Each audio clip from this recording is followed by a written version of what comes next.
اپنے پہلے مقررہ پجامہ دیتے ہیں جو اس موضوع کے حق میں دلائل پیش کریں گے۔ تو استقبال کیجیے محترم عباس اورنگزیب صاحب کا۔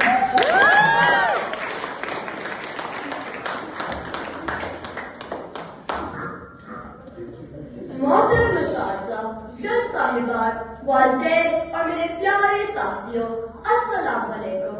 میرا نام عباس اورنگزیب انصاری ہے اور میں جماعت ششمبی کا طالب علم ہوں۔ میری تقریر کا عنوان پاکستان ایک غریب ملک ہے اور میں اس کے حق میں بات کروں گا۔ عزت نفس کسی شخص کی محفوظ نہیں، اب تو اپنے ہی نگہبانوں سے ڈر لگتا ہے۔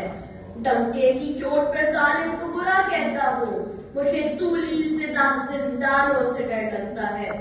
جناب صدر، کیا پاکستان ایک غریب ملک ہے؟ یہ سوال تو صرف بینک کے ڈائریکٹر نے بھی اٹھایا تھا، جہاں پاکستان کے اشرافیہ کے بنیاد پر ڈالر رکھے ہوئے ہیں۔ اس رقم سے 6 کروڑ پاکستانیوں کو روزگار فراہم کی جا سکتی ہے، 500 سے زیادہ پاور پروجیکٹ کر سکتے ہیں۔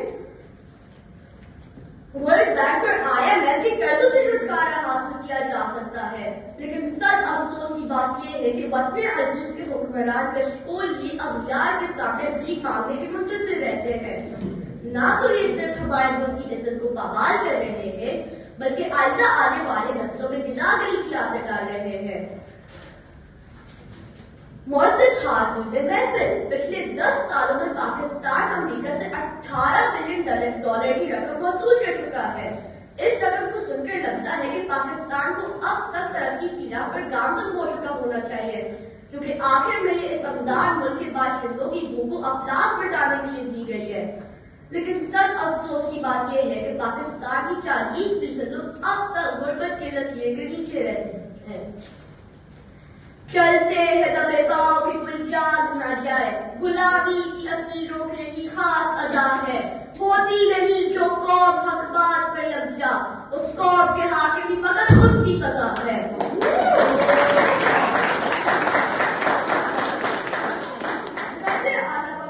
پاکستان کی عام عوام آج بھی کپڑا روٹی اور مکان کی فکر میں اپنا دن رات گزارتی ہے۔ وہ بہتر ذریعے معاش ملک سے باہر جانے کی کوششوں میں لگے ہوئے ہوتے ہیں اور ملک کے حکمران ملک کو لوٹنے اور امریکہ کی خوشامد میں مصروف ہے۔ ملک کے باشندوں کی حال دیکھ کر بے اختیار میرے زبان پر یہ اشعار آتے ہیں۔ روٹی امیر شہر کی کتوں نے چھین لی، پاپا غریب شہر کے بچوں میں پڑ گیا، چہرہ بتا رہے مارا ہے بھوک نے اسے، حاکم نے یہ کہا کہ کچھ کھا کے مر گیا۔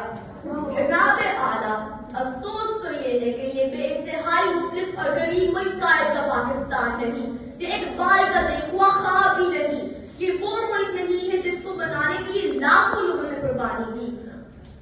جاتے ہوئے میں بس یہی کہوں گا، جس دیش میں آٹے چینی کا بحران فلک تک جا پہنچے، جس دیش پہ بجلی پاٹ کا اقدار حلق تک جا پہنچے، ایسے دستور کو، صبح بے نور کو میں نہیں مانتا، میں نہیں جانتا، سلستی رات کو، سلستی رات کو میں نہیں مانتا، میں نہیں جانتا۔ پاکستان زندہ باد۔